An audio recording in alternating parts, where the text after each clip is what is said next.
వ్రాయాల్సింది లేదు.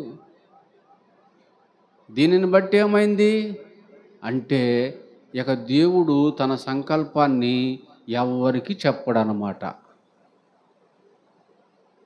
రాత్రి దేవుడు కనపడి అది అబద్ధం అన్నమాట.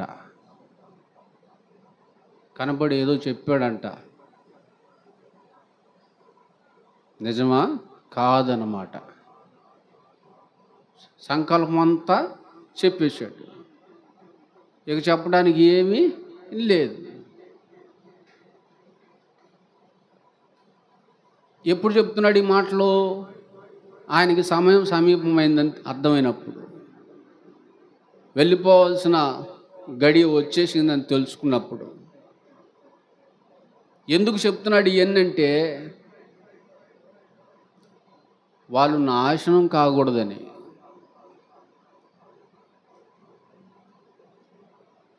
ఇన్ని చెప్పినా కూడా వాళ్ళు నాశనం అయిపోయారు అనుకోండి, వాళ్ళ నాశనానికి పౌలు గారు ఉత్తరవాది కాదు. ఎందుకు? ఏలు పెడితే షాక్ కొడుతుందా అని చెప్పాడా?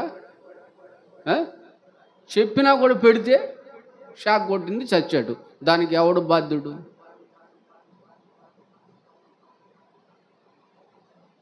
పెడితే కొట్టిద్దని చెప్పినోడు బాధ్యుడా? కాదు కదండి. అలాగే సేవకుడు చెప్తాడు. నేను చెప్పా 7 సంవత్సరాలు 8 సంవత్సరాలు 10 సంవత్సరాల నుంచి చెప్పా. వినకపోతే వాళ్ళ నాశనానికి నేను పాత్రున్నా? కాదు కదా.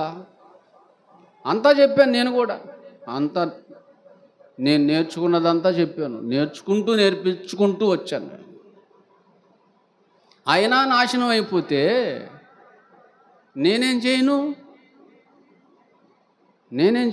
నేను ఉత్తరవాదిని కానే.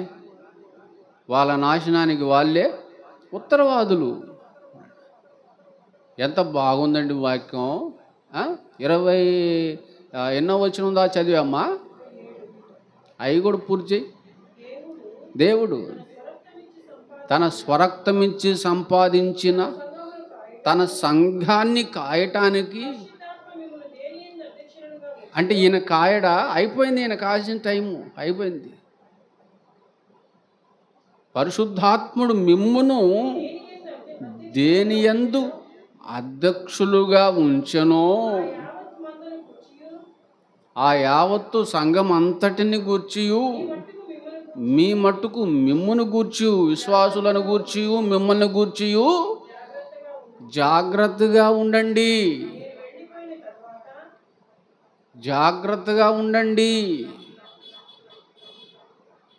ఎలా ఉండమంటున్నాడు? ఏం జాగ్రత్తలు చెప్తున్నాడు చూడండి. నేను పోతే మీకు చెప్పేవాళ్ళు ఎవరు ఉండరు కనుక వెళ్ళిపోయే ముందు చెప్తున్నాను. ఎందుకు చెప్తున్నాను? జాగ్రత్తగా ఉండండి అని చెప్పి, ఎందుకు జాగ్రత్త? నేను వెళ్ళిపోగానే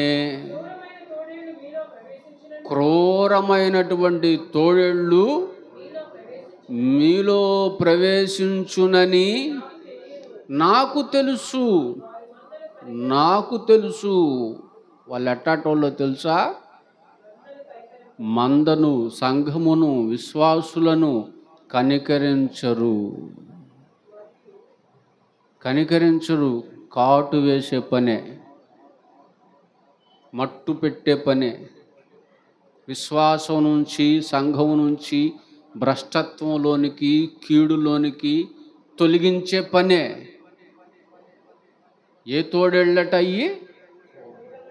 క్రూరమైన తోడేళ్ళు. జాలి దయ ఉండదు వాటికి, చీల్చి పడేస్తాయి అంతే.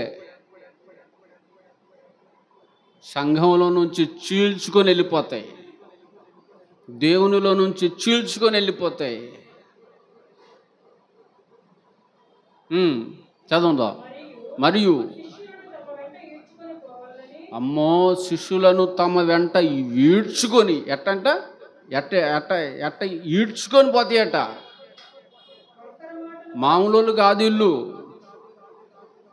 శిష్యులను తమ వెంట ఈడ్చుకొని పోవాలనని వంకర మాటలు పలుకుతారు. స్ట్రైట్గా పలకలేరు వీళ్ళు. మాటలు ఎట్లా ఉంటాయట? వంకరగా ఉంటాయి. స్ట్రైట్ ఫార్వర్డ్ కాదు వీళ్ళది. చేత కాదు వీళ్ళకి. వంకర మాటలు, భిన్నమైన మాటలు, తీయని మాటలు, ఆశలు పెట్టే మాటలు చెప్పి వీడ్చుకొని పోతాయట.